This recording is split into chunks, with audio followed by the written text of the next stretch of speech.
in comes John and Yoko one day, and that's where it all began. That's where it all began. John decided we should move in together.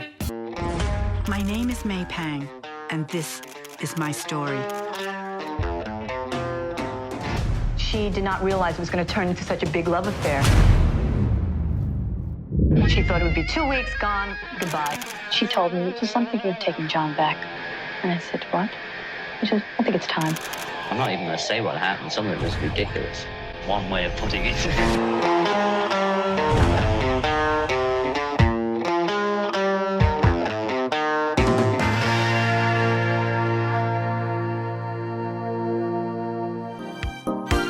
You're on Artist on Record, your ultimate intimate conversation with your favorite artist.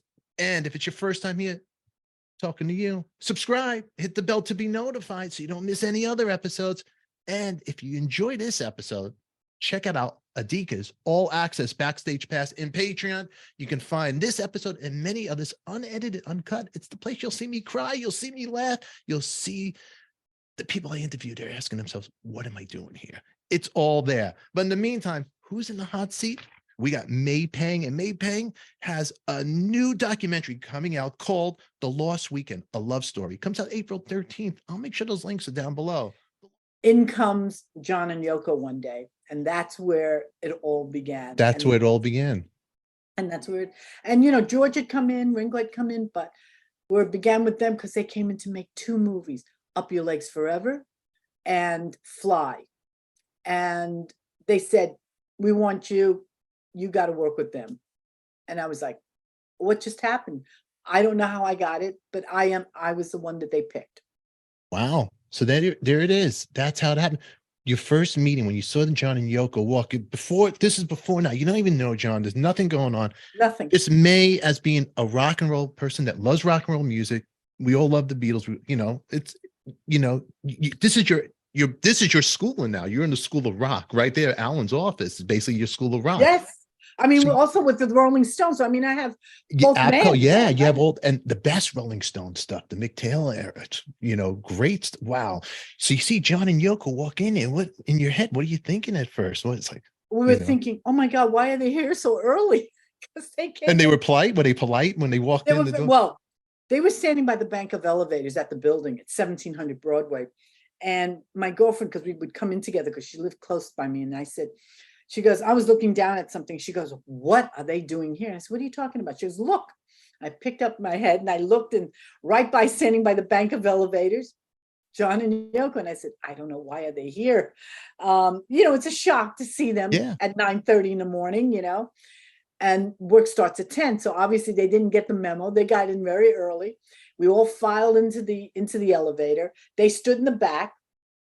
It was a little, we didn't say anything. We're staying in the front. We turn ahead. We're facing the front, and one of the vice presidents come in, and he sees us, and he goes, "Well, hello, ladies." And then as he looked up, he sees them staring at him, and he immediately turns around and he goes, and he doesn't say anything. I get off the elevator because there were 2 floors. I got off first, and I thought, oh, thank God. I got in, and I hear my phone ringing. I go running, and it's the Henry Neufeld, who was the vice president, was on the elevator with us, and he says, "Get up here and see if they need anything." I said, "Okay." I mean, there was somebody else, but he says, "You get up here and talk to them." I said, "All right." And I went up there, and I just remembered walking in, and they were like sort of surprised to see me. That I didn't say anything because I didn't want to disturb them. I'm not going to be out there. I work here. That type. Yeah. Of thing. You want to be? So I just walked in. Yeah. And I said, I'm May. If you need anything, they said, fine, thank you. We don't need anything. They were sitting in Alan's office waiting for Alan. So I just left. I said, here's my extension if you need me. And that was it. And then the next thing I know, but that afternoon they said, you're going to work with them. I said, I am. And they go, yeah. And the only thing I was happy about besides working with them was the fact that I didn't have to wear. Back then, you had to be wearing a skirt. You had to wear, it wasn't like now that you could wear jeans. Now you can wear Lululemons and be comfortable. Your gym outfits. Right, exactly. It's a whole different time. Or stay home. Never mind. Yeah, you could stay home. Yeah. So it was on that level, and I just remembered the first day of working on It was the Up Your Legs Forever.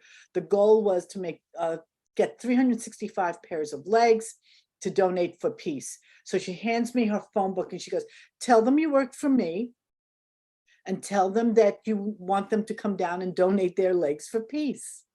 So, I mean, she opens up, she goes, I said, call these people. And I'm looking at them saying, there's Jackie Kennedy, Andy Warhol. We're talking like the cream of the crop. Yeah. People. And I'm like, oh my God. Hello, So you actually were calling Andy, Jackie Kennedy, and what was this? So what was your pitch that you'd say? I need your legs. Oh, here's my pitch. Hi, my name is May. I work for John Lennon and Yoko Ono. They're here to make a film. It's called Up Your Legs Forever. They just need your legs for you to donate for peace. They want to shoot you from your toes to your thighs. Would you please come down to do that? You can't forget it. It's that thing, it's but you said ingrained it so in your you said it so great. You said it so mellow, no like I'd be like, I can't believe I'm calling Jackie. Oh, I need your legs for peace, Jack. How do you say what, like me with my Brooklyn accent? Jackie, it's Stefan. I need your legs for peace. Come on, it's for John and Yoko. Let's do this. Hang up. It was kind of crazy, but the next one was even crazier. So after I didn't do it, I just got my name on the credit and that was fine. I didn't need to show them because people coming up, because there was somebody else from the office, this guy, Paul, he went downstairs on the street, come on, donate your legs for peace. And, come on up. And people would say, John and Yoko are upstairs, and they come running up, and some of them showed more than their toes to their thighs, and I didn't want to be a part of any of it, and I ran off, and I was so happy. They go, who didn't do it? They go, oh, wait a minute, we didn't get May. I was already gone. I heard my elevator slam. I was going. Then the next one we did was Fly, which was, and this is dead of winter that we're doing this movie. They had ordered flies from, I guess there's places that you can buy, laboratories that you can buy these things. Not from me, thank you. So they got some flies, and some of them came already not healthy, and we were losing the flies. And the premise of this is to watch a fly crawl all over a nude woman's body. Oh, yeah. It was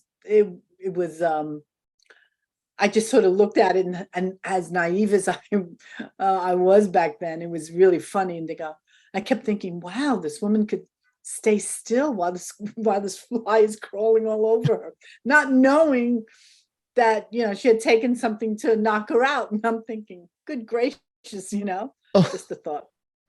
Who's coming up with these ideas with the fly? This was Yoko's. These were two of Yoko's shorts. Those are her ideas. Yeah. I got to ask you, May, and I know you do all these interviews and everything, and it seems like being with John, and you had this love. So, I don't want to move away from what we're talking about, but was he like, I don't even know how to say it in words. Like, it seems like these ideas are so out of their mind. I know it's the time and like craziness. Was John really that out of his mind with those kind of ideas? Or he was more, I'm just doing this because she's, make her happy. Well, let me put it this way. It depends on who you're with. You know what I mean? Your partner. It's like, we didn't have that. We shared something different. We did music. So that was our, when you're looking at your relationship. And, Yoko was doing creative things in film, whatever they were doing. That's where he was ending up. With me, it was all about the music. And that's where we came up with a lot of the rock and roll music. I'll never forget, I remember saying to him, I love all these rock and roll songs. I said, one of my favorite was Angel Baby. I love Angel Baby. Rosie and the Originals. Yes. It's just like heaven. Rosie and the Originals. It's my favorite. Yes.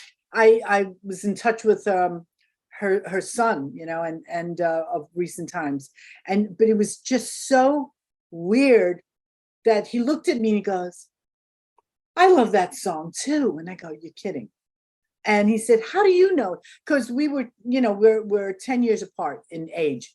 And I said, I get it first. I get it firsthand. You get it second.